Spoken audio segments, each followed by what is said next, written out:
Hey, welcome to Afterlife Topics and Metaphysics. This is Cyrus, and I'm here with the great Jurgen Ziewe here in Worthing, UK, at his house. And pretty awesome to be here and with a legend at his place, and it's a real honor. So we're gonna have a chat and talk about some cool stuff we've been up to. How you doing, Jurgen? Yeah, very well. Thanks for coming here. It was great to finally meet you in person, which was good.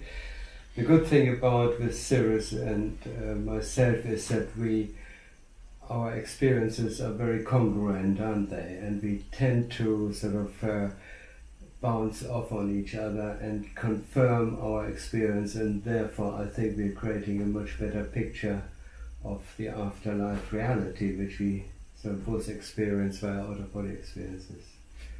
So. Yeah, exactly. So there's been a couple of interviews floating around that we've done together, at least one I think where we have chatted, and also at the Afterlife Symposium. You had a virtual presentation that time to an audience, and then I actually came on stage. It was before you, I believe. Yeah. But that was also kind of a tandem thing. So we've done a couple tandem things in the past. But what's great is that, as you know, on this channel we talk about out-of-body experiences, astral projection, life after death, all of these kinds of things. And so if you're new around here, that's what we talk about. Jurgen's the author of Multidimensional Man, Vistas of Infinity, and the 10-Minute Moment.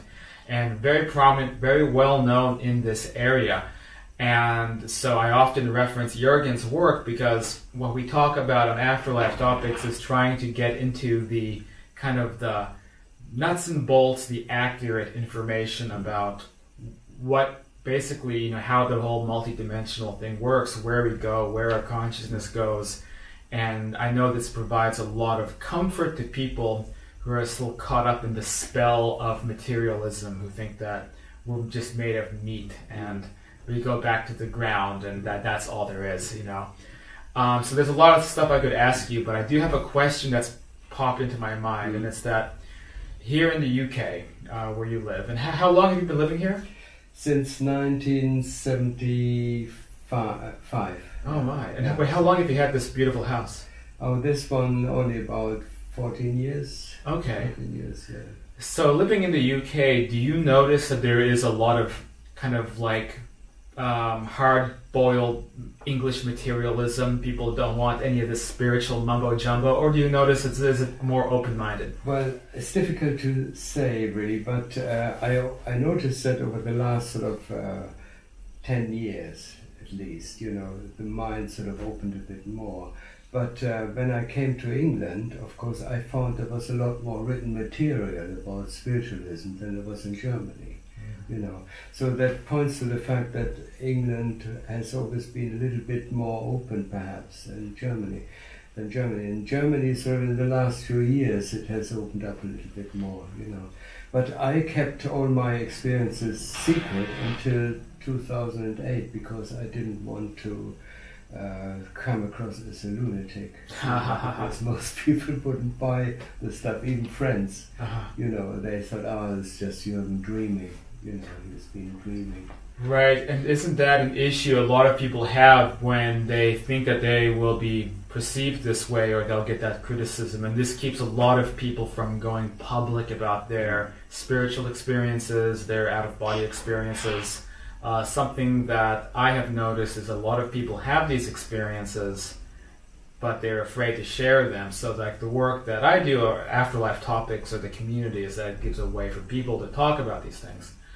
So I do want to, I assume a lot of people watching know who you are, but maybe just real quick, you could talk a little bit about how long you've been having out-of-body experiences, and basically like a little bit about your first book, Multidimensional Man. Yes, it first started, it was initiated by profound sort of spiritual experiences which came out of my few years of meditation practice.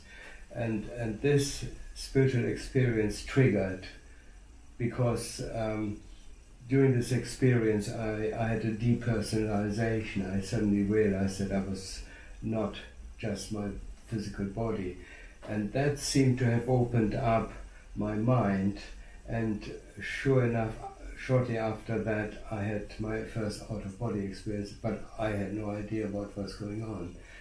So I then went through a period where I tried to educate myself of what has happened. And once I pegged it, that what was really happening, I started deliberately sort of pursuing the out-of-body experience. And that went on regularly, several times a week, which I then started recording and chronicling, you know. And then I also found other books, like Robert Monroe's book, and that confirmed to me, that was confirmation that there was a real thing and worth pursuing, really. And so one of the great things is there's a lot of cross-corroboration, so I kind of want to jump into a few interesting territories because I also want to provide some new stuff for people watching. We can kind of to wrap our minds around or eat up. Okay. And something I find really interesting is the concept of, well, first of all, for people maybe who have, for example, read my book or read one of Jurgen's books, there is kind of this place that I like to call the second version of this planet. Of course, there's many layers that we can go into, but just generally speaking, that, for example, when I'm having an out-of-body experience, when I am astral projecting, I will often be in a counterpart of the environment that I'm in normally, which is sometimes even a similar place of operations. Like if I'm in a hotel, I might find it's still a hotel, but there might be different management and a different thing going on, but it's still the building is sort of being used in the same way, at least in this kind of near Earth astral condition. So real quick, do you have any experiences, for example, here in, we're pretty close to Brighton, like astral Brighton, I think you've mentioned. Yes, and it's so similar. The experiences I had here locally, they were so similar, and other places where I lived and had out-of-body experience, that I wasn't able to tell whether it was physical or astral. In fact, I had to really concentrate very hard, because the first thing I felt, I had to make sure that I wasn't there physical. Okay, it was so real, so identical to the physical.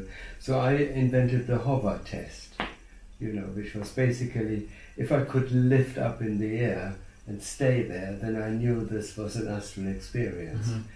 And that is actually how similar these two states can be, that it takes you some time to convince yourself whether you're out of body or not. Do you find that? Yeah, and also there's the third test to see if it's astral or a dream state. This is something Bullman was doing as well, wasn't it, with seeing if you can change like the paint on a wall or something along those lines. That's right. Because then there's the third factor is it a dream, or is it an objective, or we could call it not a consensus environment, right? So that's a place that is shared by, like, this world is a consensus reality, right?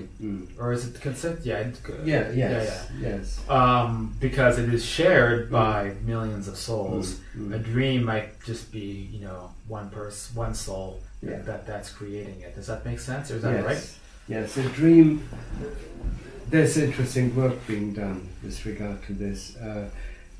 Dream consciousness is subjective, but of course it doesn't necessarily have to be subjective, because some people I know, like Ed Kellogg and Robert Wagner, they actually conducted experiments where they meet people in lucid dreams, so they're actually entering the dream environment, you know, and I'm only just read about it, you know. I always thought, okay, if people meet out of body, they are then meet in a consensus reality, but that doesn't necessarily have to be the case, you know. And I was really quite surprised that you can actually enter somebody's fantasy, if you like.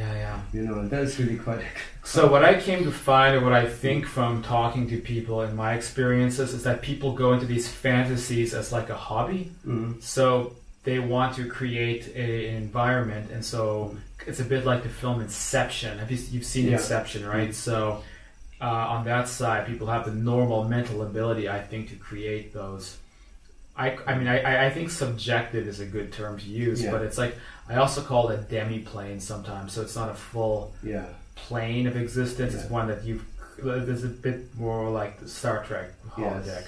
Yes. And so in this sense, people can then create the environment and then go in and meet together. And this may also relate sometimes to how our deceased loved ones communicate to us. They may create a dream and meet you in that dream. Yes. But it doesn't necessarily mean that this is the astral environment. No. So I mean, if you're with your uncle and you're fighting Godzilla, it doesn't mean that there's a Godzilla problem on the astral plane, does it? It means that it means that they made a fun scenario for you to enjoy. And then you're there, but it still feels like it's your uncle. It doesn't mean that you created him. It means that you're sharing a dream. Yes, that's interesting. The one thing I always want to make sure when I have an out-of-body experience, that I'm in a consensus environment, that there is no dream narrative running along.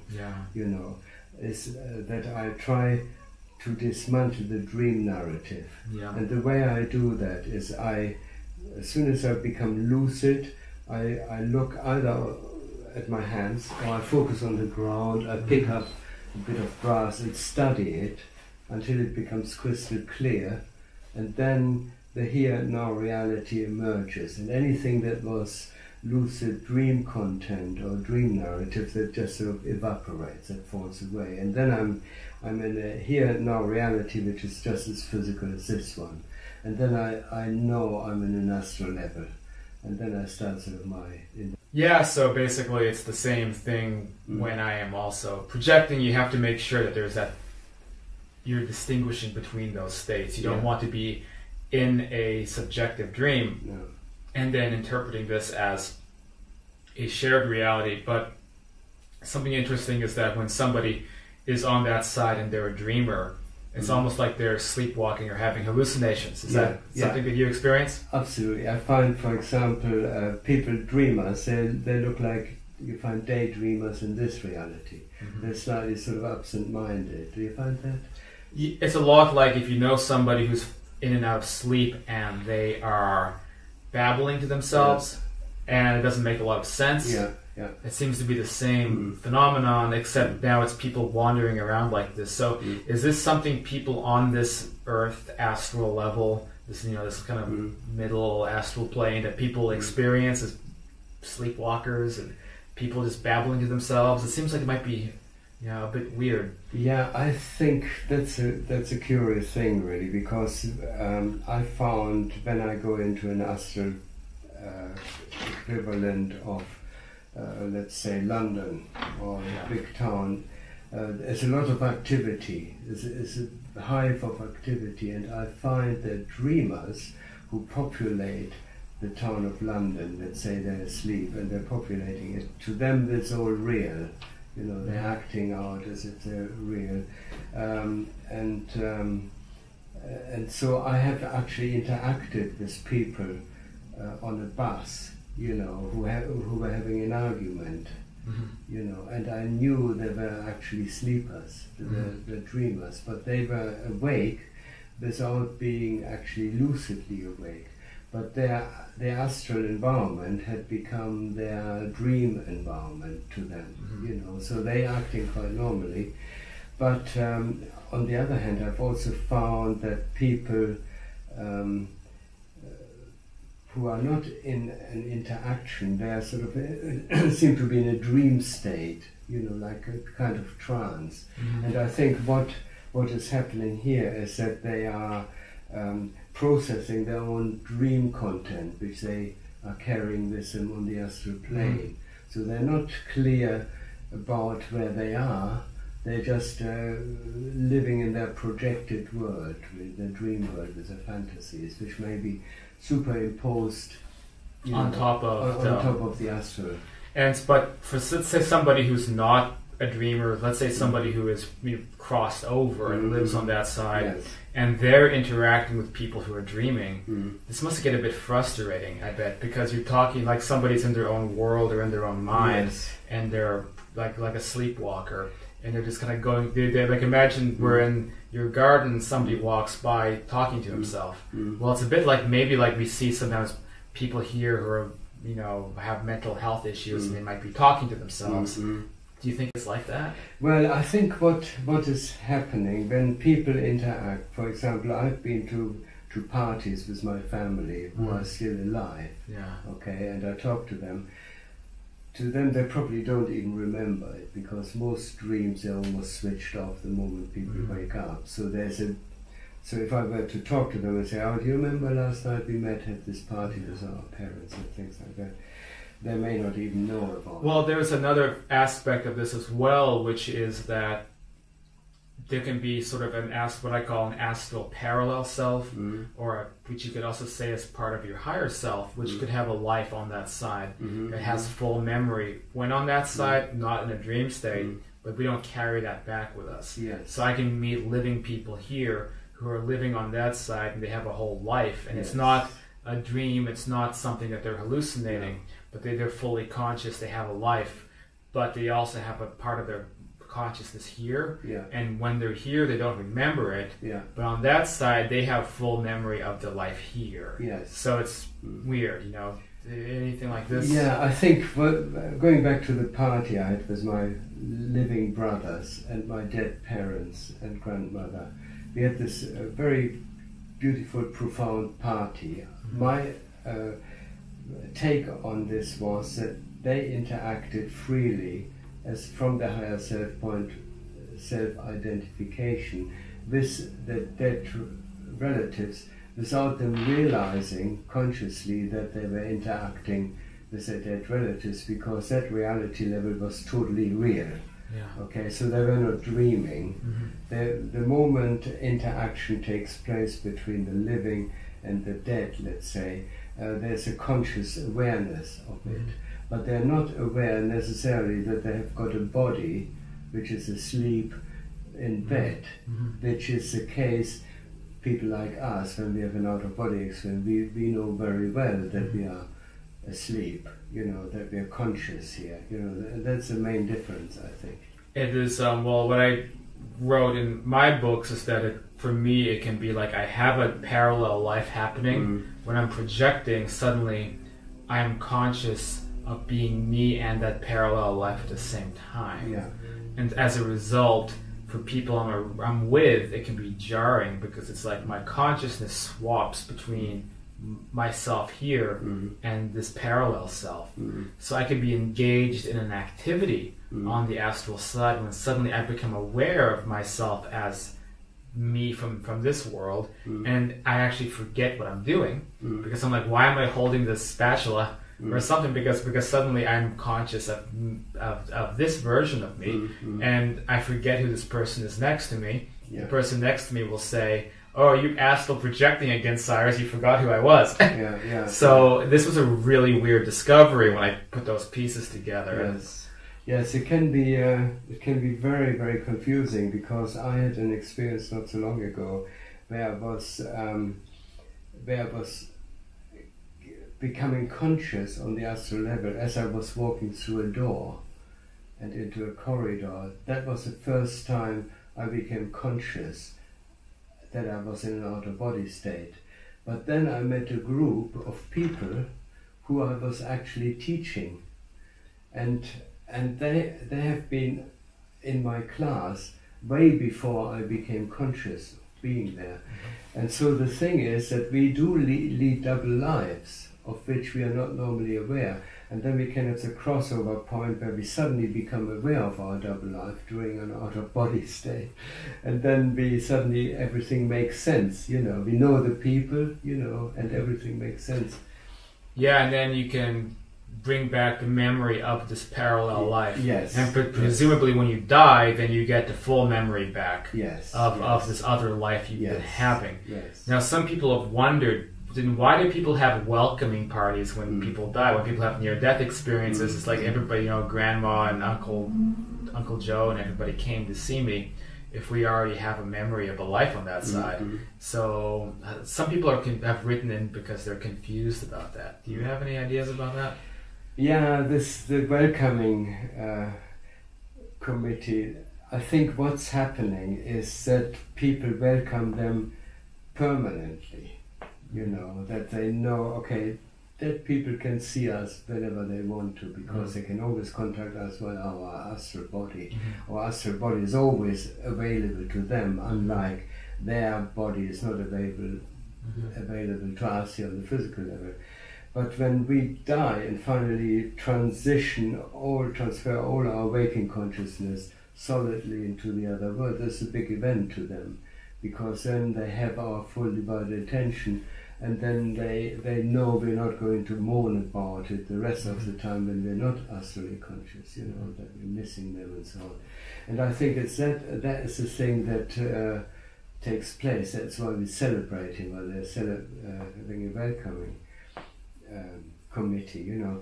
But it goes even further, because I noticed when you get into a higher state of consciousness, and that has been reported by near-death experiencers, you know, who were, and I think as a result of a sudden shock to the system, that certain chemicals are activated, which catapults these people into a higher state of consciousness. DMT. Yeah.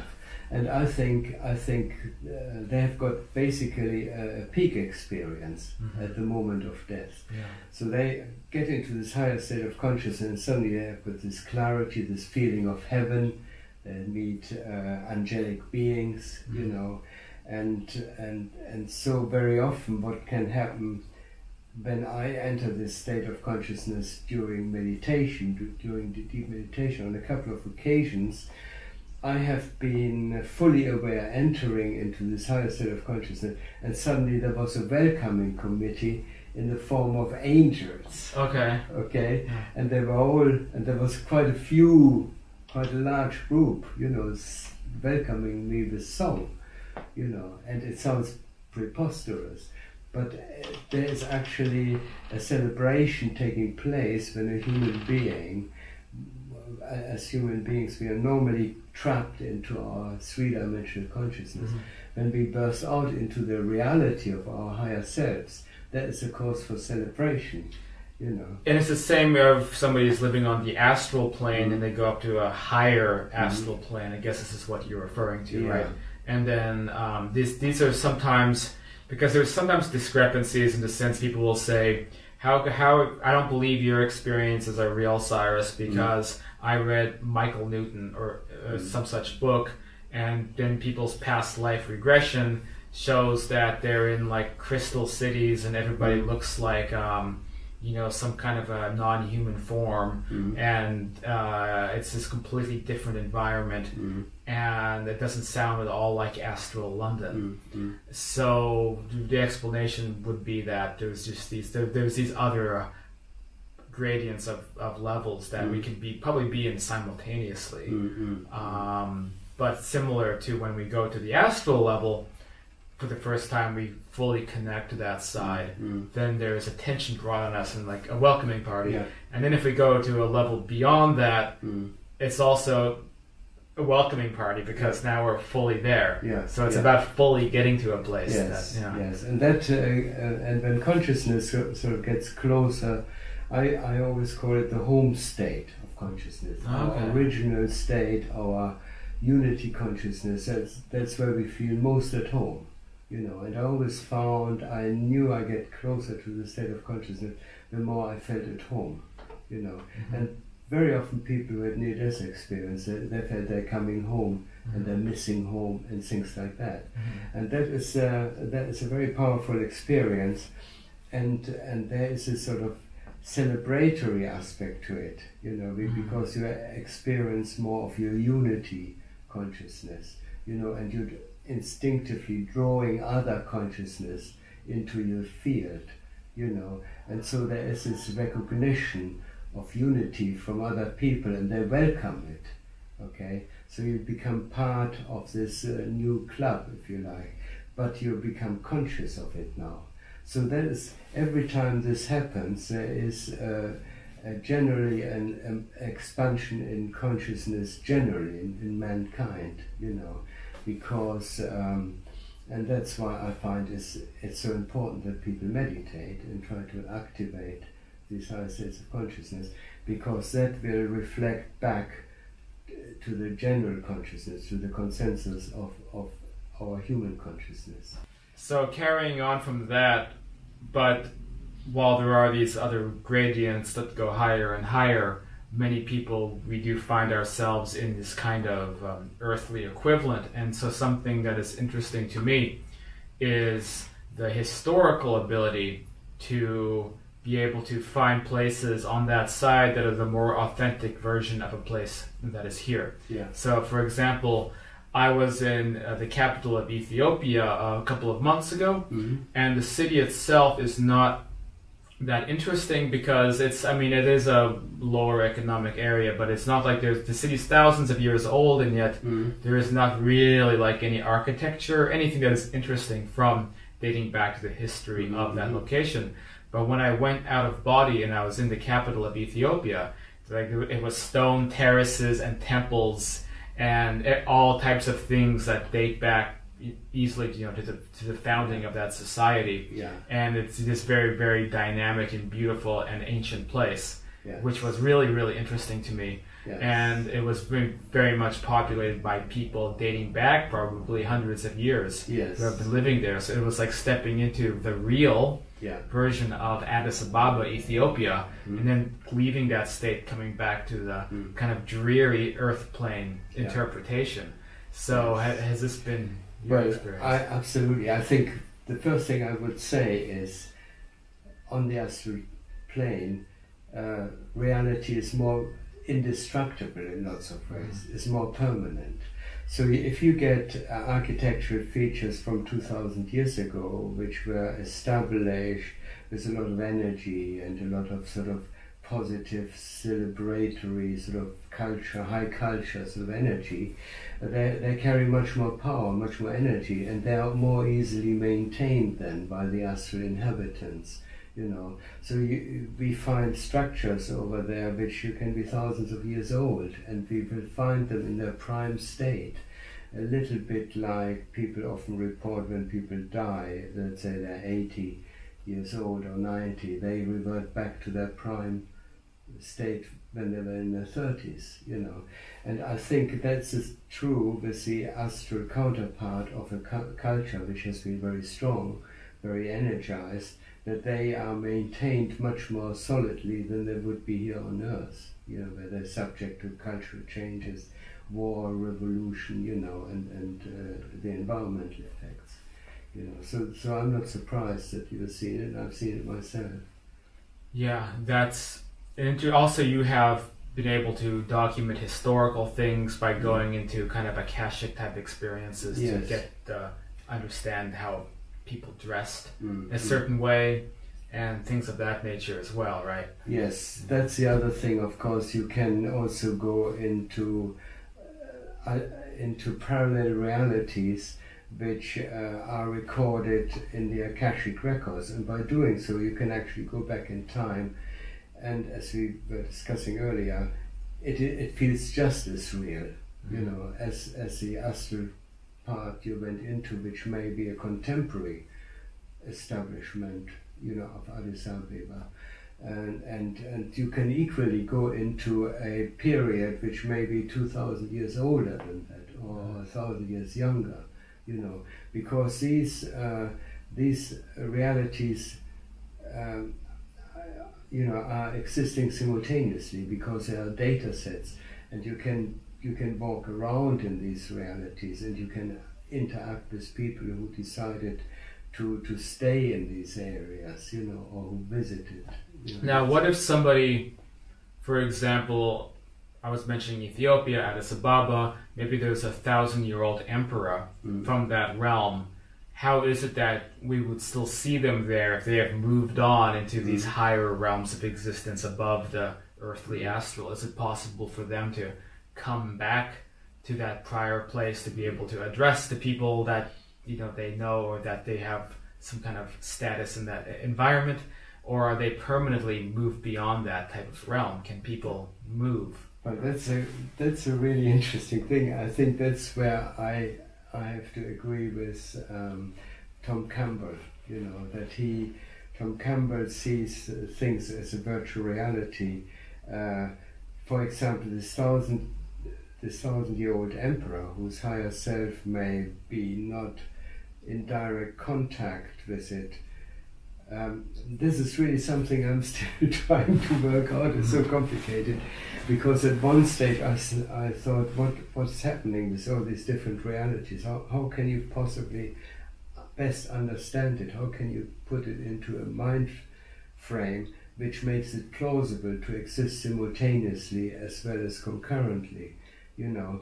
And so one of the pictures that came to my mind was that of a sponge, where every bubble in the sponge is a reality which can sit next side by side, you know. And I'm working on this, you know, and I'm going to investigate it and see how it actually.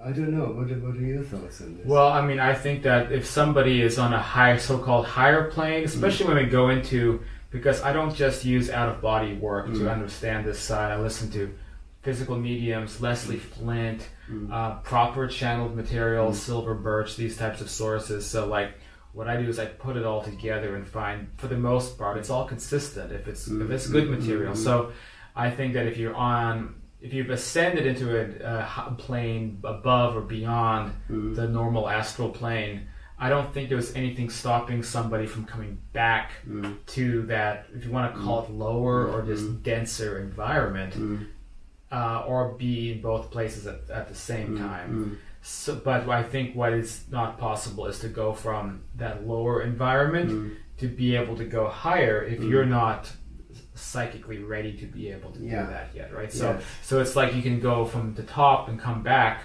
but you can't from the bottom and go up unless you're able to achieve that ability. Yes, I had one experience which was very profound, where I went, an out-of-body experience. I went into a past life where I was walking along in a night sort of uniform after we just came back from a raid, and I was trudging through the mud, and I was suddenly observing my coat. I studied the buttons on it, and I suddenly took total awareness of where I was in the past life and things like that.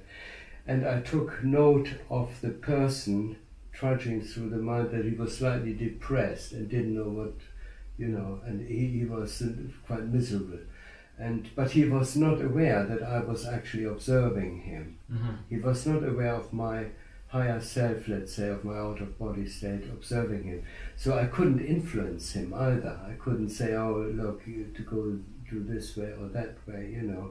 That wasn't possible. There was no communication between the two of us. So there was basically three of us. There was me lying in bed, me in my out-of-body state, and me in a past life. So with all of our experiences, and you of course have about 40 years more experience, I think, than me, or 30 years or something like this, more than I've been doing. So you're much more experienced than I am. But together, hopefully, I think that the most important thing, regardless, is being able to bring information out to people. Yes. And what would you like to see in terms of society growing or evolving in this way? And what can we do, or what can people watching do to get more information out to people who maybe could really benefit from knowing these things because they're depressed, or they have things where, you know, if they just had access to some of this information, maybe they wouldn't be depressed, they wouldn't have that. Yes. Well, I would say the first thing to realize is that everything is just an experience. Everything is an experience, and what we experience now is only the beginning of an infinite future ahead of us. You know, there is no such thing as death. You know, all we're doing at the moment, whether we are sick or whether we're even mortally sick and only have a few weeks or a few months to live, we should just sort of not be too hung up about it. Just experience it as an experience, and it's in order to deal with our anxieties about our current circumstances and our life, we should just accept the moment, the present moment we are living it, and enjoy it, and just see the experiences we're going through just as an experience which will pass, which we need to learn from, and instead discover the joy of the moment. And to me, the joy of the moment is always very, very present, you know. And once you know that I always like to say the bedrock of reality is bliss. Once you get to the basics of reality, which you find in the moment, you will actually find that life is very beautiful. Yeah, and also I think as well for people who might watch something like this and they can't imagine this connected to their own reality because they've never had an experience. My recommendation is to pay close attention to your dreams, because sometimes a dream is a gateway to these experiences or to a life you might be leading on that side, but you're incorrectly dismissing it as dreams when you're really getting information. And so that could be a key to the puzzle to understand where you will be or the life you'll be leading after you cross over. Do you have any suggestions as well? I absolutely agree. I think dreams are nature's way of telling us we have a much bigger life. You know, nature is providing us a very natural way to go into our higher dimensional lives, you know, which we experience, but we are not aware of, which we are too ready to dismiss as a dream. But it's much more to it than just a dream. So we could probably talk all night about these subjects. We've talked about a lot of really interesting things when the cameras were not rolling. Unfortunately, those conversations only exist in the Akashic record now. So if anybody wants to access them, you can at home. If it's in your own mind, you can come in and see what we have talked. But it might be a little bit difficult to do. So I do want to say it's great to be here, and for you guys watching, if you enjoyed this conversation with Jurgen, definitely grab some of his books like Multidimensional Man, Vistas of Infinity, or The 10-Minute Moment. Maybe some future books coming out, Jurgen? Who knows? Who knows? Maybe from me as well. Who knows? And as well, I encourage you to please go down and hit that subscribe button and like this video, share the video, because this helps get the message out there. Or you can also sign up as a patron over at patreon.com/Afterlife Topics or Afterlife University. These are chances to get involved and be able to talk to guests, sometimes via Zoom or other methods, and ask them questions. I might get Jurgen on there again sometime to talk to us digitally and things like that, and help support this work. So with that being said, I guess we'll talk to you guys real soon, and keep practicing those consciousness states, and keep learning about this subject, because it affects all of us. That's always what I say, also in my books, because nobody gets out of here alive, in the words of Morrison. So we best learn about this stuff, because it affects everybody. Yeah. Okay. Thanks. So.